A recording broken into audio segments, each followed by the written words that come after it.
Na época, eles chamavam só de feche as portas e fique em casa.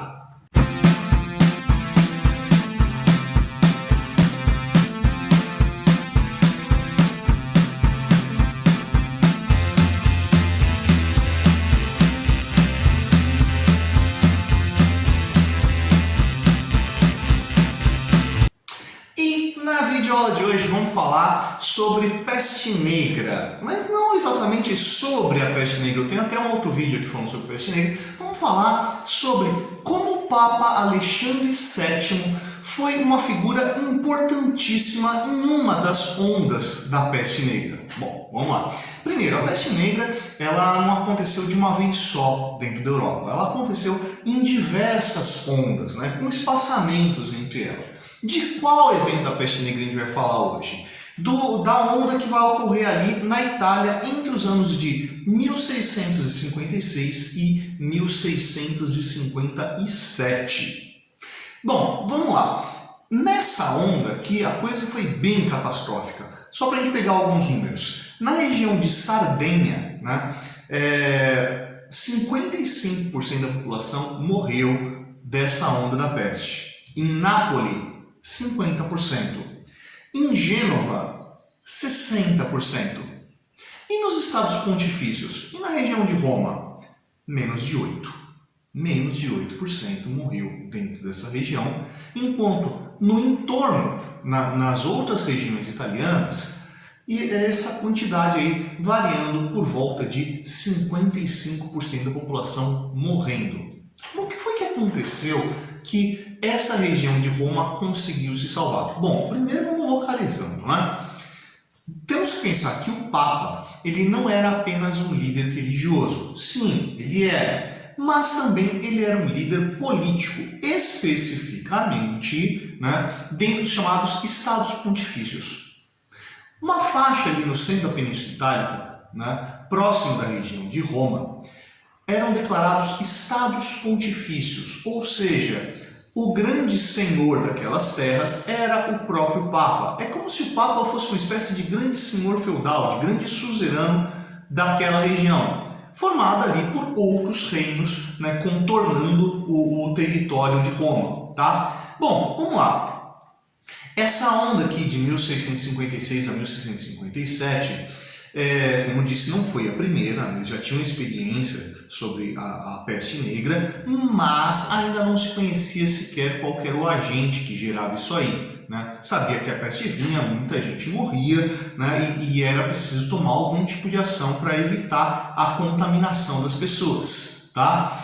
Então, os primeiros casos acontecem logo no comecinho do ano. E os primeiros registros vão acontecer no sul, no reino de Nápoles. Bom, Nápoles, vamos vendo, Nápoles lá no sul da Itália, bem mergulhado no Mediterrâneo, ou seja, um espaço muito aberto ao comércio marítimo, e através desse comércio marítimo, obviamente, chegavam ratos, e esses ratos vão encontrar um terreno fértil nas cidades superpovoadas que existiam ali, com muito lixo, obviamente, e que vão se espalhar e vão propagar a peste por ali. Então, o primeiro caso acontece na região de Nápoles, dessa onda aqui, pelo menos o primeiro caso que se tem registro. E aí, o Papa, no dia 20 de maio de 1656, vai lá e proíbe o comércio dentro de Nápoles. Ah, mas Nápoles não era um reino independente dos Estados Pontifícios? Sim, mas vamos lembrando que toda a Península Itálica era formada por reinos católicos, e que o Papa, obviamente, tinha uma influência muito forte em cima de todos esses povos. Bom, dia 20 de maio se proíbe o comércio dentro de Nápoles. Na semana seguinte, o Papa proibiu que qualquer viajante vindo de Nápoles entrasse nos Estados Pontifícios. Pois é, isso deve ter acontecido com um breve atraso aí. Porque já no dia 29 do mesmo mês, apareceu o primeiro caso dentro dos territórios pontifícios. Foi na cidade de Civitavecchia. Então, o primeiro caso registrado foi em Civitavecchia, dentro dos Estados Pontifícios, e assim que foi registrado o caso, Civitavecchia foi posta em quarentena. Ninguém entra, ninguém sai de Civitavecchia, né? Evita que o pessoal daquela cidade vá e contamine outros territórios, tá?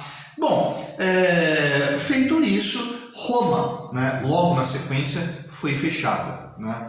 Então, os portões dela foram desativados e deixaram apenas 8 portões. Lembrando que Roma, na época, era uma cidade murada, né, como era muito comum dentro da Europa, né? Então, se deixam 8 portões. E esses 8 portões com vigilância 24 horas por dia. E essa vigilância não era apenas uma vigilância militar. Óbvio, havia um guarda constantemente lá presente, um só não, né? Havia um guarda presente ali para poder conter qualquer entrada dentro dos portões, mas também, né, existia ali um clérigo, né, que ficava ali fiscalizando, não como uma função religiosa, mas como uma função administrativa, né? Então, alguém ligado diretamente à hierarquia eclesiástica estava ali presente, né, para fiscalizar o que é que está acontecendo, quem entra, quem sai, né, quem se permite entrar, quem se permite sair, né, sempre de olho na região de Nápoles, né. Logo depois, né, pouco tempo depois, no dia 15 de junho, Roma, a cidade de Roma, registrou o primeiro caso. E foi justamente de um soldado napolitano, né, que já estava dentro da cidade e que morreu dentro de um hospital. Ou seja, antes que a cidade pudesse ter sido fechada, antes que os viajantes de Nápoles, né, fossem proibidos de entrar em Roma, alguém vindo de Nápoles já estava em Roma e estava contaminado. Então, vê que mesmo com toda a ação que o Papa promoveu para poder conter a disseminação da peste dentro dos seus estados pontifícios, dentro da Itália como um todo, mas de forma mais específica dentro dos estados pontifícios, não foi 100% eficiente, né? As notícias demoravam para chegar e era preciso agilizar essa ideia, o que foi o que o Papa acabou promovendo ali, né? Tanto que no dia 20 de junho, lembra, dia 15 de junho, quando morre o primeiro contaminado com a peste em Roma, no dia 20 de junho, o Papa promulgou uma lei exigindo que todo mundo dentro dos estados pontifícios que soubesse de qualquer caso de peste denunciasse às autoridades competentes. Não importa se é alguém da sua casa, se é um vizinho, se é uma suspeita, né? Se você sabe que tem alguém contaminado pela peste, mesmo que não seja confirmado, avise as autoridades competentes. Assim, elas poderiam promover qualquer tipo de ação para poder ir lá e conter isso. Logo na sequência, né, da promulgação dessa lei, o Papa emitiu um outro decreto, esse voltado simplesmente aos eclesiásticos, onde obrigava todos os párocos a, uma vez a cada 3 dias, visitar todos os seus paroquianos. Ou seja, cada paróquia, né, cada núcleo de igreja, né, passava a ter no pároco a figura responsável por contabilizar os casos dentro da sua paróquia. Isso quer dizer que esse pároco, né, tinha que frequentemente circular pelas casas da região e tentar descobrir se existe alguém com algum sintoma de peste. Se tiver, reporta, tá? A segunda morte registrada na região de Roma aconteceu com um pescador na região de Trastevere, né? Então, quando apareceu essa segunda morte, né, essa morte aconteceu no dia 21 de junho, né? Logo depois da promulgação, né? Então, no dia 21, né, tem a morte desse pescador e na noite do dia 22 para o dia 23, a região onde esse pescador morava foi murada. Então o Papa convocou forças, né, e literalmente murada, né, convocou forças e em 9 horas essa região foi murada e colocada em isolamento pleno, né? Ou seja, ninguém entra, ninguém sai da região, tá? Bom, além disso aí, era necessário que você promovesse outras ações para tentar conter, porque a peste já estava em Roma. Lembra lá que nos reinos vizinhos, mais da metade da população estava morrendo, né? Então, né, o Papa vai começar a promover outras ações de isolamento. Por exemplo, encontros e procissões foram proibidas. Procissões, né? Ou seja, uma ação religiosa foi proibida. Ao contrário do que a gente vê em outros casos aí, onde você vai encontrar uma série de líderes religiosos querendo que os seus fiéis se aglomerem dentro das igrejas, o Papa Alexandre VII, né, promoveu uma ação justamente oposta. Ou seja, o que gera aglomeração? Por exemplo, uma procissão. E o Papa é o cara que comanda toda a religião católica na região. Então, cara, a procissão não tem mais. Você não vai ter aquela galera aglomerada, né? Então, eventos públicos passam a ser um problema, né? Então, o Papa vem com uma lista de situações. Então, como eu falei, encontros públicos, procissões são proibidas. Visitas diplomáticas, encontros religiosos, reuniões públicos foram proibidas. Ou seja, qualquer tipo de evento que aglomerasse qualquer quantidade de pessoas foi proibido e as estradas foram postas em vigilância, né? Ou seja, os caminhos que circulavam dentro dos estados pontificiais se montaram barreiras sanitárias, né? Se alguém fosse circular por essas estradas, teria que ter justificativa. O porquê você está saindo de uma cidade para ir para outra, né? Se não for sumariamente importante, volte, isole-se, porque a peste passa de uma pessoa para outra. Que nem eu disse, não se reconhecia o vacilo, não sabia que era pela pulga do rato, mas sabia que onde aparecia um contaminado, outras pessoas se contaminavam. Então, não circule, fique dentro de casa, isole-se, né? Vamos lá, mais ações que o Papa vai promover. Festas, cerimônias públicas foram canceladas, né? Ou seja, né, sei lá, né, uma feira, né, uma cerimônia cívica, um aniversário de cidade, né, tudo isso cancela. A atividade esportiva pública cancela. Campeonato cancela, não tem mais nada, né? Nenhuma aglomeração é permitida, as pessoas não podem estar uma ao lado da outra, porque um contaminado passa para outro. Outra ação importante, os jejuns foram proibidos, porque o Papa sabia que diante da peste, que não se sabia qual que era o elemento que causava a peste, qual que era a ação quase que espontânea da população? Oração e jejum. Bom, as procissões foram proibidas. O jejum a pessoa poderia fazer em casa. Só que o Papa sabia que se a pessoa jejua, ela está mal alimentada, o corpo enfraquece, é mais fácil de pegar doença. Então, para que a pessoa não pegasse qualquer doença, o jejum é proibido. Então, quer conversar com Deus? Conversa no canto da sua casa, mas mantenha-se saudável. E conversa com Deus sozinho, né? Você não precisa de ajuda para poder conversar com Deus. Fica no seu canto e vai rezar à vontade. Mas se preocupe em evitar a contaminação. Vê, o grande líder religioso do mundo cristão da época estava muito mais atento ao que dizia a ciência do que dizia a própria religião. Outras ações que ele vai promover, né?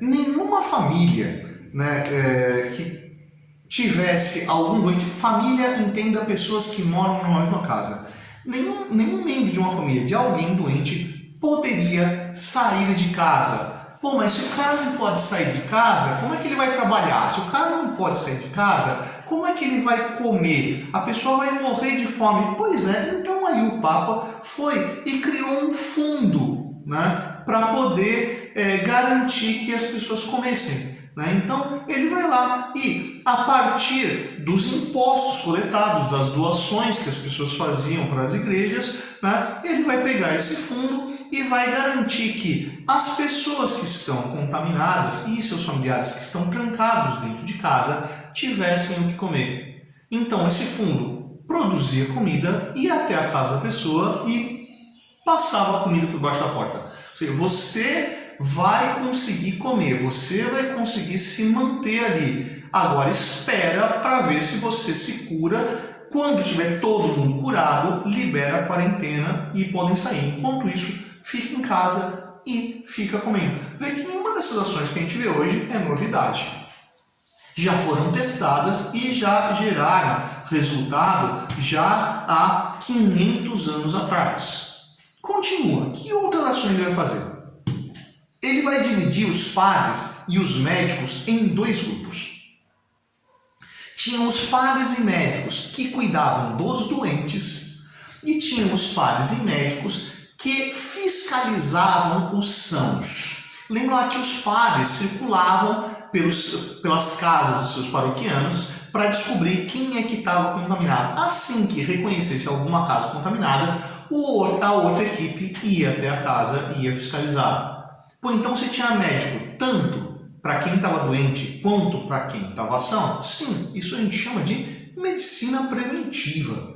Né? Não adianta esperar a pessoa se contaminar para depois tratar ela. E os efeitos que isso gera, né? E todo o problema gerado pela doença, né? Será que essa pessoa vai continuar sendo ativa? É melhor evitar que ela se contamine do que tratar a pessoa que ficou doente. Né? O que mais? Os médicos foram proibidos de abandonar Roma. Porque, obviamente, os médicos sabiam que seriam convocados, né? E muitos deles temiam a peste. Como disse, não tinha cura, né? Não se reconhecia qual que era o agente infeccioso. Então, muitos médicos fugiam, né? Quando aparecia isso. Qualquer médico que tentasse fugir poderia ser drasticamente punido. Né? Vamos lembrando que a estrada está sendo vigiada. Imagina alguém reconhecido como médico ser pego numa estrada e não saber explicar o porquê que ele está naquele trajeto. Vamos seguindo. Né?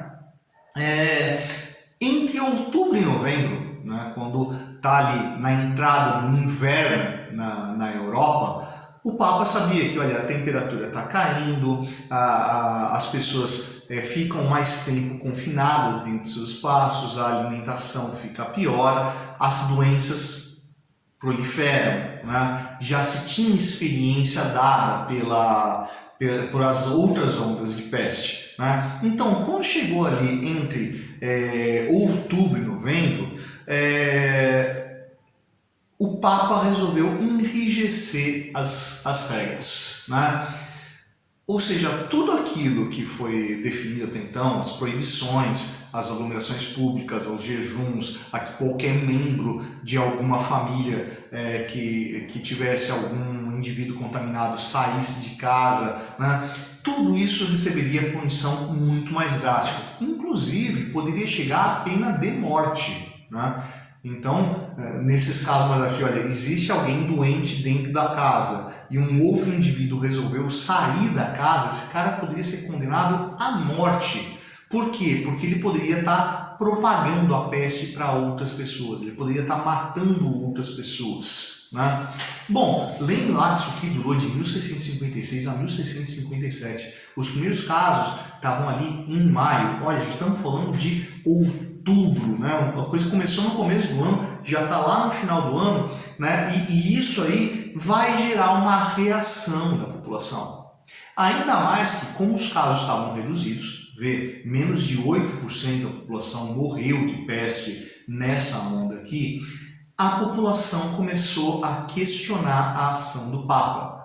Porque eles olhavam em volta e falavam, pô, mas eu não estou vendo ninguém morrer. Os casos são extremamente raros. Acho que o Papa está exagerando. Esse papo de fechar comércio, né? Cara, isso aí está prejudicando a economia, vai quebrar a economia, né?